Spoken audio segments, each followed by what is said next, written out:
बच्चों, आज हम लोग पढ़ेंगे कक्षा 6 की गणित की अभ्यास कार्य पुस्तिका से इकाई 2 पूर्ण संख्याएं।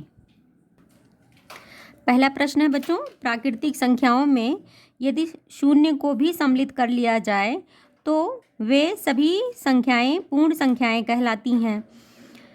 बच्चों, प्राकृतिक संख्याएं क्या होती हैं? गिनने वाली संख्याओं को प्राकृतिक संख्या कहते हैं, जैसे 1, 2, 3, 4, 5, 6, 7, 8, 9, 10, 11, 12 आदि। अब जब प्राकृतिक संख्याओं में बच्चों हम लोग ज़ीरो को भी ऐड कर लेते हैं तो ये सारी संख्याएं पूर्ण संख्याएं कहलाती हैं। पूर्ण संख्याएं अब देखिए 0, 1, 2, 3, 4, 5, 6, 7, 8, 9, 10, 11 और आगे जाते जाएंगे। तो इसमें कुछ क्वेश्चंस हैं जिसको आपको सत्य और असत्य में बताना है। पहला है, शून्य सबसे छोटी पूर्ण संख्या है। सत्य है। कोई भी पूर्ण संख्या सबसे बड़ी पूर्ण संख्या नहीं होती है। सत्य है बच्चों, क्योंकि उसके आगे जब हम लोग एक और ऐड करेंगे तो नेक्स्ट हमें अगली पूर्ण संख्या प्राप्त हो जाएगी। किसी भी पूर्ण संख्या और शून्य का गुणनफल वही पूर्ण संख्या होती है। ये असत्य है बच्चों। किसी भी पूर्ण संख्या में शून्य से भाग परिभाषित नहीं है। ये सत्य है। दो क्रमागत पूर्ण संख्याओं का अंतर सदैव 1 होता है। सत्य है। नेक्स्ट क्वेश्चन नंबर 2, संख्याओं 2, 1, 5, 9, 7, 0 को संख्या रेखा पर प्रदर्शित कीजिए। ये संख्या रेखा बना हुआ है बच्चों। देखिए ये 0 है, उसके बाद 1, 2, 3, 4, 5, 6, 7, 8, 9, 10 ये ऐसे आगे बढ़ता चला जाएगा। अब 2 को इंडिकेट करना है बच्चों, तो 2 देखिए यहाँ से ये 0 है, ये 1, 2 तो ये 2 हो जाएगा। 1 को इंडिकेट करना है तो 0 के बाद एक यहाँ पे हो जाएगा 1, इसे काउंट कर लीजिए। अब 9 को 5 को इंडिकेट करना है तो यहाँ से काउंट करिए 1, 2, 3, 4, 5। ये 5 को, ये पॉइंट हमारा 5 को रिप्रेजेंट करेगा। अब 9 को देख लीजिए, 1, 2, 3, 4, 5, 6, 7, 8, 9 ये पॉइंट 9 को रिप्रेजेंट करेगा। फिर 7 है, ये देख लीजिए 7 को, और 0 को ये पॉइंट 0 को रिप्रेजेंट करेगा। नेक्स्ट क्वेश्चन है, संख्या रेखा पर निम्नलिखित योग को।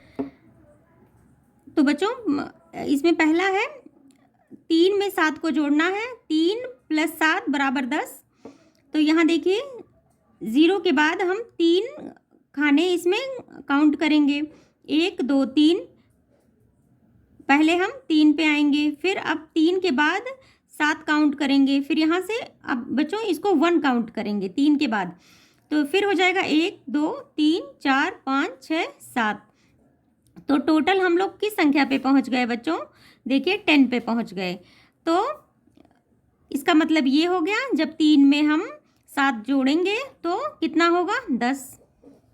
इसी प्रकार से 0 में 11 को जोड़ना है। तो अब 0 देखिए, 0 यहाँ पर है, 11 खाने, आप आगे चले जाइए तो आंसर कितना आएगा? 11 आएगा।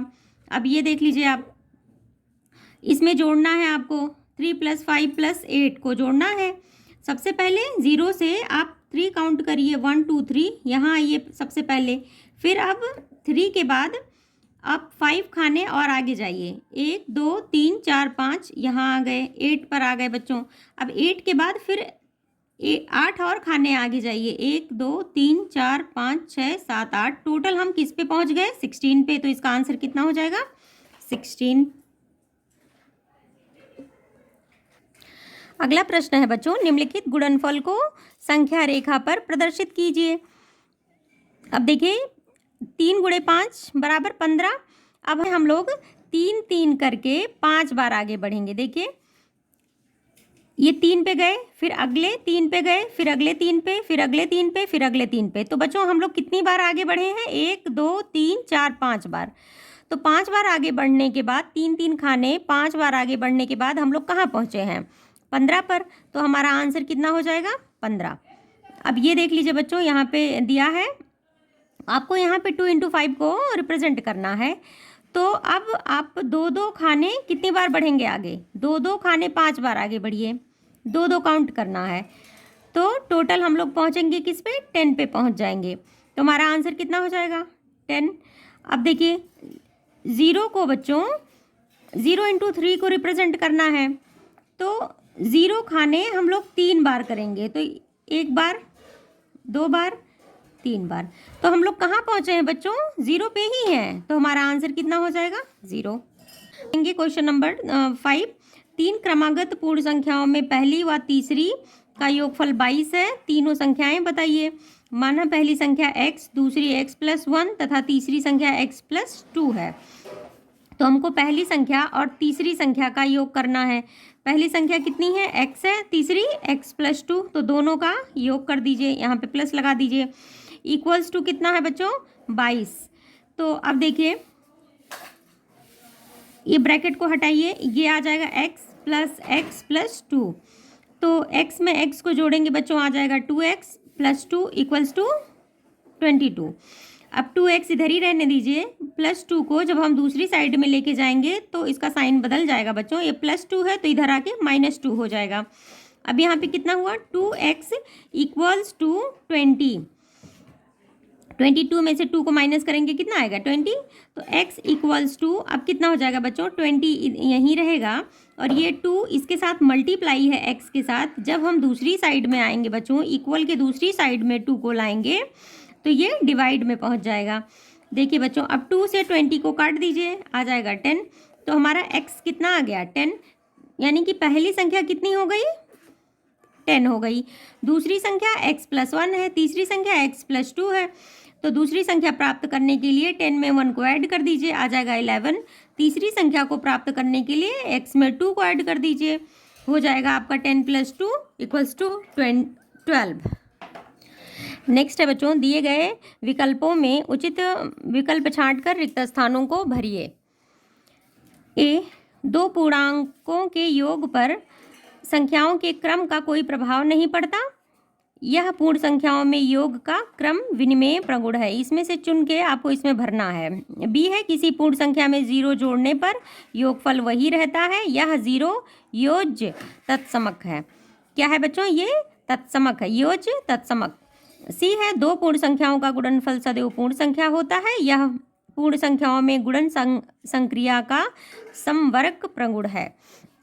डी, 3 पूर्ण संख्याओं को जोड़ते समय किन्हीं 2 के समूह पहले बना लेने से योगफल में कोई अंतर नहीं पड़ता। पूर्ण संख्याओं में यह योग संक्रिया का सहचर्य प्रगुण है।